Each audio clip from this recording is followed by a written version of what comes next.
Well, hey y'all, and welcome back to my kitchen, or welcome if you're new. My name is Bethany, or Budget Bethany, and welcome to this week's What's for Dinner video. So I like to share these every single week in hopes to give y'all some meal ideas to cook at home for your family as well.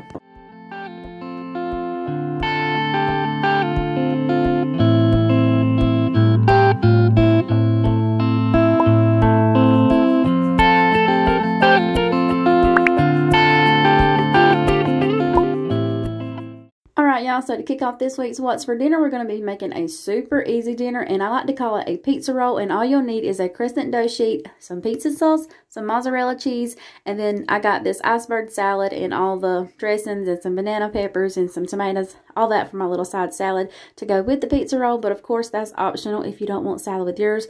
You'll also need some pepperoni. So right here's one that I've already done, and then right here I'm going to show y'all the steps of how I do it. So all you'll need, like I said, is that pizza dough sheet. You'll roll that out flat.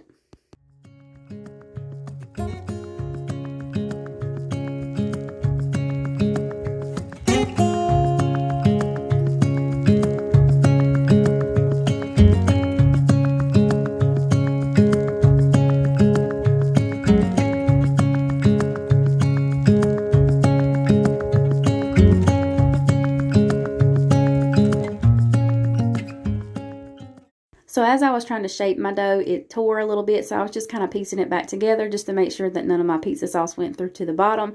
And then I'm just going to pour some pizza sauce on top, and I'm going to use my little brush to spread that out evenly. And then I'll go on with some mozzarella cheese and then my pepperonis.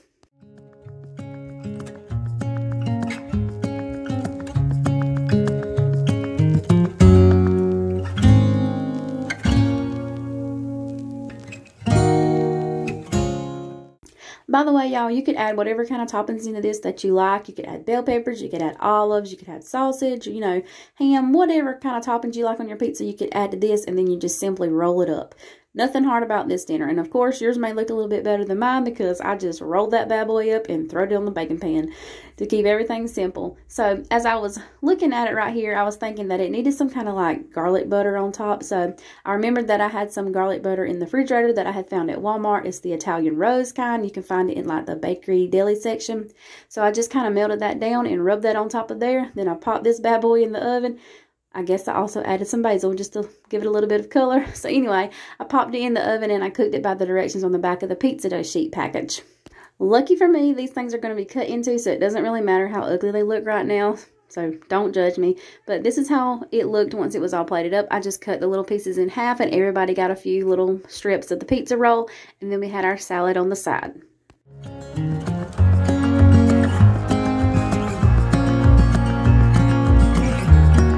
Moving into the next dinner for this week, y'all, I was feeling all the fall vibes on this night, and I wanted to make like a little mini Thanksgiving dinner, so that's what I did. And I also found this delicious recipe for oatmeal cream pie, so we're going to be doing that first. So to make this oatmeal cream pie, you'll need some whipped topping or some Cool Whip, some marshmallow cream, and I got the whipped cream cheese just so that I wouldn't have to wait for anything to soften or anything like that. You'll also need some vanilla extract and, of course, a box of oatmeal cream pies. So I want to note that if I ever make this pie again, I would definitely make sure that I put some of the oatmeal pies up the side. That way that the pie will hold the shape of a pie better, because this way it was just kind of falling all apart everywhere once I cut into it. But all I did was place 4 of the oatmeal cream pies in the bottom of my little baking pan.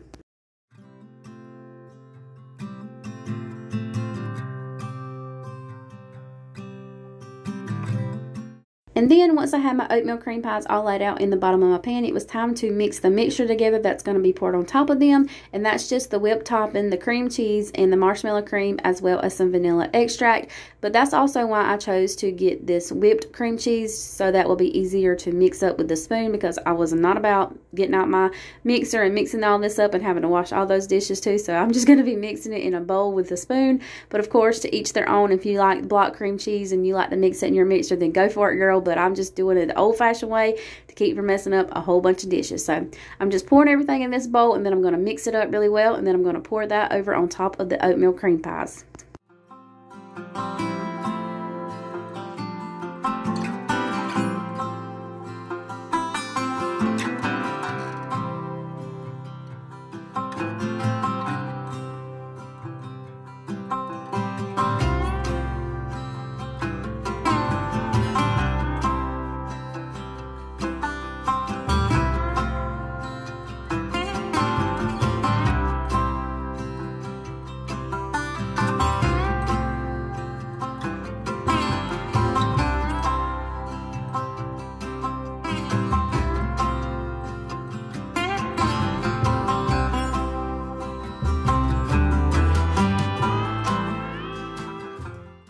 Also, y'all, I forgot to mention, I did not pour the whole cream cheese mixture on top of the oatmeal pies. I did just pour about half, and then I'm going to top with some more oatmeal cream pies, and then I'll pour the remaining whatever I have left of that mixture, and then I'll take one oatmeal pie and I'll crumble that on top just to make it look extra pretty and fancy.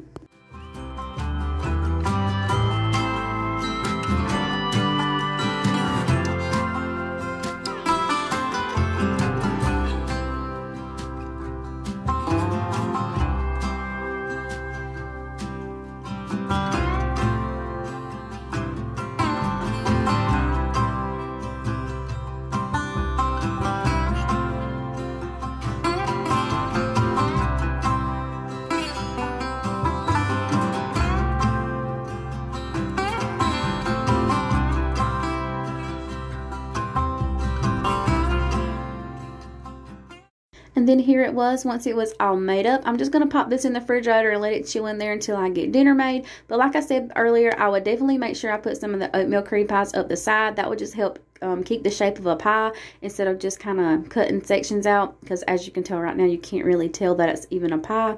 So if you ever try to make this pie, definitely make sure you put some of the oatmeal cream pies up the side. And as always, I'll have the original recipe linked down in my description box for you to easily go check it out. So moving into the dinner, we're going to make a sweet potato souffle first. And I'm going to use some of these Bruce's yams. Just putting that into my baking pan. And then I'm going to get my potato masher and mash those up really well. For a while, no. And then I'm going to crack in a few eggs. And as always, y'all know I don't really go by directions. I just kind of go with what I'm feeling, basically. So I'll have y'all a recipe in the description box so that y'all can get exact measurements and all that good old stuff. So once I got my eggs in there, I went in with some milk. And then I'm going to go in with some brown sugar as well as some vanilla extract, some ground cinnamon, and some all-purpose flour. Been walking down the street so many times, my feet know every brick and stone. Could wear a blindfold, no matter what I do, I'm coming home to you. And I don't know why, don't know why, don't know why, I'm always feeling homesick. Oh, all I know, all I know, all I know is this is where my heart is. Alright y'all, so whenever I'm making a sweet potato souffle, I don't really know the exact measurement, so I just kind of add and mix until it looks how I know that it's supposed to look. So that's what I'm doing here. But once I get it all mixed up and it looks how I want it to look, I will pop it in the oven on 350 degrees and I'll bake it for about 25 minutes. I want it to go for about 30 minutes, so whenever I got about 5 minutes left, I'll take it out and add some marshmallows to the top. I really like it with pecans and marshmallows, but I did not have any pecans, so marshmallows it was. And then for our meat to go with our dinner, we're going to do some of these smoked pork chops. And all I did was add a little bit of water into the bottom of my pan, and I cooked it on each side for about 2 to 3 minutes. My grandma used to cook these for me all the time, and I remembered how good they were, and I haven't had any in years and years and years. So I wanted to give it a try and cook some for myself. I've never cooked these at home for myself. My grandma's always cooked them, and I knew they tasted like ham, so I thought it would be a good meat to go with our dinner without actually having to bake a ham. So right here I've got some canned greens, nothing fancy, in a can or a pot of canned green beans. So here's my sweet potato souffle once they come out of the oven. So now I'm just going to add the marshmallows and pop that back in there and let those melt down. And I don't know why, don't know why. And here's how it looked once it came out of the oven. And I also made some Jiffy cornbread to go with our dinner. But of course you can make homemade cornbread if you're all fancy and everything like that. But I just did some Jiffy cornbread and it's just as good to me. Like I said, here is my pot of canned greens. And I think it's the Margaret Holmes brand. And then I've got a can of green beans back there in that pot. Here's all of my meats cooked up and everything like that. And now it's time to plate up our plate. And here was my plate once it was all plated up. This dinner was so good, y'all, and it's got me ready for Thanksgiving. I cannot wait.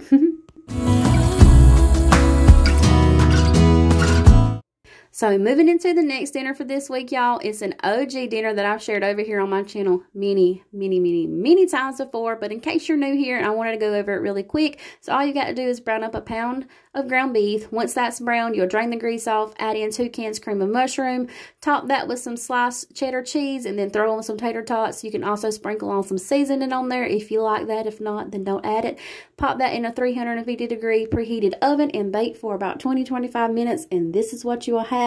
I like to pair it with some green beans, some broccoli, you know, some kind of veggie on the side, but That's up to you, whatever you want to serve.